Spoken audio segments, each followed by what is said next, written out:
Hoy, en Mondo Fricazo, volvemos a adentrarnos en la historia de los videojuegos. Regresamos al Museo OXXO de Madrid para explorar todo lo que se nos quedó en el tintero en la primera vuelta, desde joyas ocultas hasta la tecnología que cambió para siempre nuestra forma de jugar. Así que prepara tu Player 2, porque esta segunda parte viene cargada de nostalgia, rarezas y sorpresas que no te puedes perder. Hoy en Mondo Fricazo, la segunda parte de la visita a OXXO Madrid.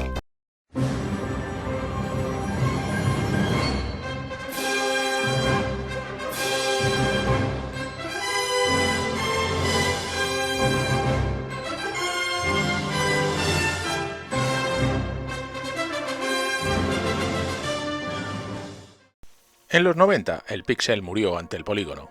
La PlayStation de 1994 de Ken Kutaragi apostó por el CD-ROM, permitiendo cinemáticas reales. Sony lanzó la PlayStation original en Japón el 3 de diciembre de 1994, marcando su entrada triunfal en una industria dominada hasta entonces por Nintendo y Sega. Al apostar por el disco en lugar del cartucho, permitió juegos con bandas sonoras de alta fidelidad, cinemáticas FMV y una capacidad de almacenamiento masiva para la época. Su hardware fue diseñado específicamente para procesar polígonos, lo que impulsó la transición de los videojuegos de las 2D tradicionales a los entornos tridimensionales inmersivos. Se alejó de la estética de juguete para presentarse como un dispositivo electrónico elegante y moderno, atrayendo por primera vez a un público más adulto y adolescente.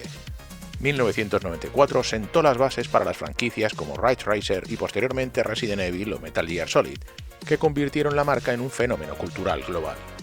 Nintendo respondió con la Nintendo 64, en 1996, de Genio Takeda, revolucionando el control con su stick analógico. Lanzada en 1996, introdujo el icónico mando con stick analógico, estableciendo el estándar de precisión para los movimientos en entornos tridimensionales. Con hitos como Super Mario 64 y The Legend of Zelda Ocarina of Time, la consola definió las reglas de diseño de juegos modernos en 3 dimensiones. Gracias a sus 4 puertos de mandos integrados, se convirtió en la reina de las reuniones sociales, con clásicos como GoldenEye 007 y Mario Kart 64. A diferencia de la competencia, Nintendo mantuvo los cartuchos. Esto eliminó los tiempos de carga, pero limitó el almacenamiento y aumentó los costes de fabricación. Su arquitectura de 64 bits permitía efectos de suavizado de texturas y distancia de dibujado impresionantes para la época, aunque era compleja de programar para terceros. En un apartado del museo se hace un repaso del videojuego Tomb Raider como ejemplo de evolución de los videojuegos. La evolución de Lara Croft ha sido un viaje desde la abstracción poligonal de 1996 hasta el fotorrealismo extremo actual, transformando una aristócrata letal de movimientos rígidos en una superviviente humana vulnerable.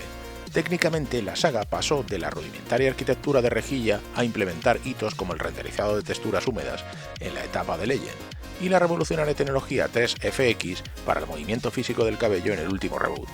Hoy, en 2026, la franquicia consolida una versión unificada que combina la potencia gráfica de la captura de movimiento facial con el carisma de la arqueóloga clásica, cerrando el círculo entre el icono cultural de los 90 y la heroína cinematográfica moderna. Tras el cambio de milenio, Nintendo lanzó la GameCube en 2001. Diseñada para ser compacta, usaba mini DVDs para evitar la piratería y tenía un asa de transporte porque Nintendo quería que te la llevaras a casa de tus amigos como si fuera un juguete de lujo. Su forma de cubo con asa integrada y su color morado índigo se convirtieron en una de las consolas más originales y reconocibles de Nintendo.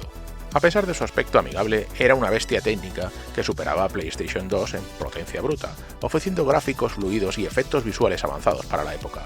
Su controlador es considerado por muchos como uno de los mejores de la historia por su ergonomía, siendo todavía un estándar preferido para jugar en la saga Super Smash Bros.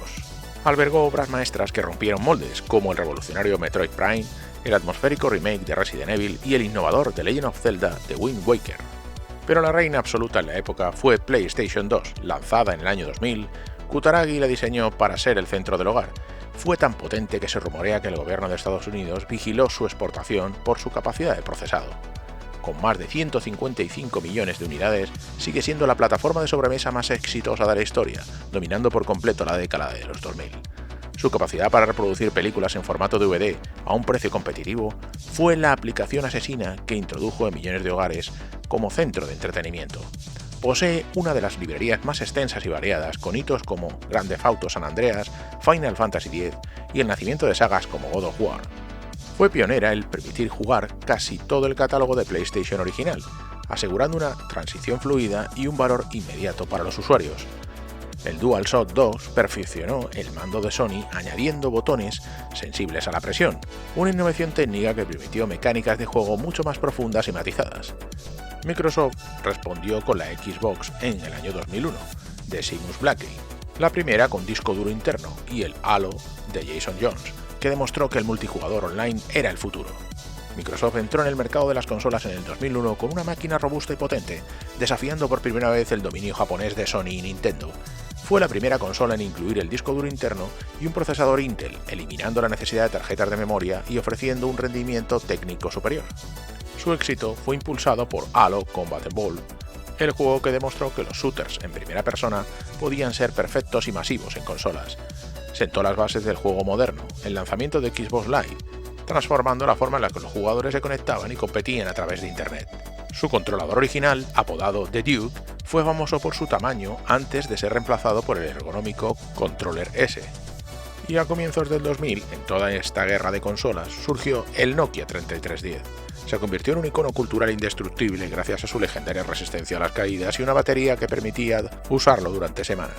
Este terminal definía toda una generación con funciones grabadas en la memoria colectiva, como el adictivo juego Snake 2, al cual se rinde homenaje en el Museo Oxo con una versión gigante de este terminal. En 2005, Microsoft lanzó la Xbox 360, diseñada por J. Allard. Fue la consola que estandarizó los logros y el juego online moderno. Un dato curioso es que sufrió el famoso Anillo Rojo de la Muerte, un fallo de diseño que le costó a Microsoft más de $1.000 millones. Ganó la partida cultural durante gran parte de su generación. Perfeccionó el juego online con un ecosistema robusto, convirtiendo a títulos como Halo 3 o Gears of War en fenómenos sociales culturales masivos.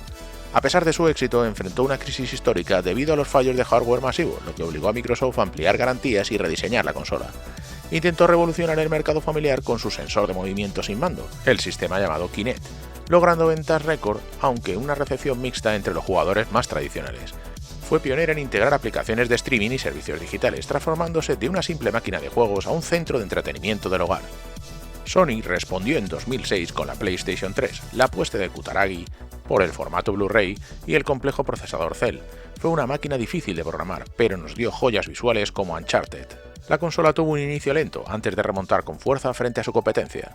Fue el reproductor de películas de alta definición más asequible del mercado, lo que resultó decisivo para que este formato ganara la guerra contra el HD-DVD.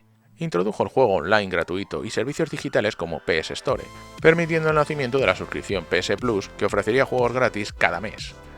Fue la cuna de obras maestras cinematográficas como la saga Uncharted, The Last of Us o Little Planet, consolidando la identidad de Sony basada en grandes narrativas. Pasó del modelo original FAT, el único con retrocompatibilidad de hardware de PlayStation 2, a versiones Slim y Super Slim, refinando su diseño y su consumo energético. Al mismo tiempo, Satoru Iwata lanzaba la Wii en 2006, poniendo a todo el mundo a mover los brazos frente a la tele. La Wii cambió las reglas del juego con su control remoto Wii Remote, permitiendo que personas de todas las edades jugaran simplemente moviendo el brazo. Gracias a Wii Sport, la consola salió de las habitaciones de los gamers para instalarse en los salones familiares, residencias de ancianos y convirtiéndose en un éxito de masas. A pesar de ser técnicamente menos potente que PlayStation 3 y Xbox 360, su propuesta innovadora y su precio competitivo la llevaron a superar los 100 millones de unidades vendidas. Introdujo conceptos icónicos como los Mis, avatares personalizados, y el Virtual Console, que permitía descargar y jugar juegos clásicos de sistemas antiguos de forma legal. Su ciclo de vida estuvo marcado por una explosión de periféricos desde el Wii Fit Board para hacer ejercicios hasta volantes y pistolas de plástico que ampliaban la experiencia inmersiva.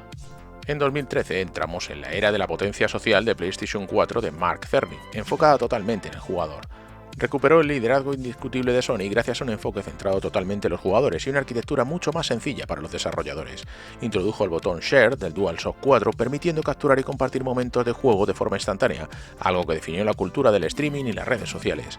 Consolidó el prestigio de PlayStation con exclusivos de nivel técnico asombroso como God of War de 2018, Horizon Zero Dawn, Bloodborne y Marvel Spider-Man. Fue la primera consola en llevar la realidad virtual al gran público mediante el casco PSVR, expandiendo las fronteras de la inmersión sin necesidad de un PC de alta gama. Con la llegada de PlayStation 4 Pro, Sony introdujo la primera consola intergeneracional capaz de ofrecer resoluciones 4K y mejoras de rendimiento, adaptándose a los televisores modernos antes de tiempo. La Xbox One, que tras un inicio dudoso se convirtió en la cuna del Game Pass bajo el liderazgo de Phil Spencer, lanzada en 2013, la consola sufrió un debut polémico por su enfoque inicial centrado en la televisión y el entretenimiento multimedia antes que en los videojuegos puros. Perfeccionó la infraestructura online y la integración social, convirtiéndose en la marca en el estándar de estabilidad para el juego multijugador y la comunicación entre amigos. Durante esta generación nació el servicio de suscripción Game Pass, transformando la industria al ofrecer una librería masiva de títulos con un pago mensual, el Netflix de los videojuegos. A mitad de su ciclo, Microsoft implementó un sistema para jugar títulos de Xbox 360 y la Xbox original, demostrando su respeto único por la preservación y el legado del jugador. En 2020 llegó PlayStation 5 con su revolucionario mando DualSense. Su principal hito es el disco SSD ultra rápido, que ha eliminado prácticamente los tiempos de carga y ha permitido mundos abiertos más densos y detallados. El mando revolucionó el sector de la retroalimentación áptica y gatillos adaptativos, permitiendo sentir texturas, lluvia y resistencia a un arco en las manos del jugador. Gracias a su arquitectura introdujo el trazado de rayos y los 60 frames por segundo, ofreciendo una calidad cinematográfica en títulos como Ratchet & Clank, una dimensión aparte. Ha consolidado la generación con secuelas de altísimo nivel como God of War Ragnarok, Horizon Forbidden West y el impresionante despliegue técnico de Marvel's Spider-Man 2. En 2026, el modelo Pro se ha asentado como la opción definitiva para quienes buscan resolución 4K nativa y mejor rendimiento, manteniendo la retrocompatibilidad total en el catálogo de PlayStation 4. También en 2020, Microsoft lanzó una estrategia única con la Series X como modelo más potente del mundo y la Series S como la opción digital más asequible y compacta. Gracias a Xbox Velocity Architecture y su SSD NVMe, introdujo el Quick Resume, permitiendo saltar entre varios juegos de forma instantánea justo donde se dejaron. El ecosistema se ha consolidado en torno al servicio de suscripción, ofreciendo lanzamientos desde el primer día de los estudios Bethesda y Activision Blizzard. La Series X ha estandarizado el formato de juego de 4K a 120 FPS en títulos competitivos, apoyándose en tecnologías como el Auto HDR para mejorar visualmente los juegos de generaciones pasadas. Es la plataforma definitiva para la preservación, ofreciendo retrocompatibilidad total con 4 generaciones de Xbox con mejoras de resolución y rendimiento automáticas. Pero no olvidemos a la Nintendo Switch, de Yoshiaki Koizumi, lanzada en 2017, que revolucionó el mercado de permitir pasar de jugar en la televisión a modo portátil de forma instantánea, uniendo los dos mundos de Nintendo. Con más de 140 millones de unidades vendidas, se ha convertido en una de las plataformas más exitosas de todos los tiempos, atrayendo a todo tipo de jugadores veteranos como al público casual. Es el hogar de títulos que han redefinido sus géneros, como The Legend of Zelda Breath of the Wild, Super Mario Odyssey y el fenómeno social Animal Crossing New Horizons. Sus mandos Joy-Con introdujeron la vibración HD y sensores de movimiento avanzados, permitiendo experiencias únicas tanto en solitario como en multijugador. En 2026, mientras la Switch original sigue recibiendo apoyo, la comunidad global está totalmente volcada en la transición a su sucesora, que mantiene la esencia híbrida con una potencia renovada, la llamada Switch 2. En el Museo Oxo también podéis disfrutar de una pequeña recreación del salón de máquinas recreativas o máquinas arcade, con máquinas como Street Fighter, Mortal Kombat, Gauntlet 2 para 4 jugadores simultáneos y el mítico simulador Outrun con volante y pedales.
Recorrer estos 70 años aquí en el Museo Oxo nos recuerda que los videojuegos son la forma de arte más vibrante de nuestro siglo.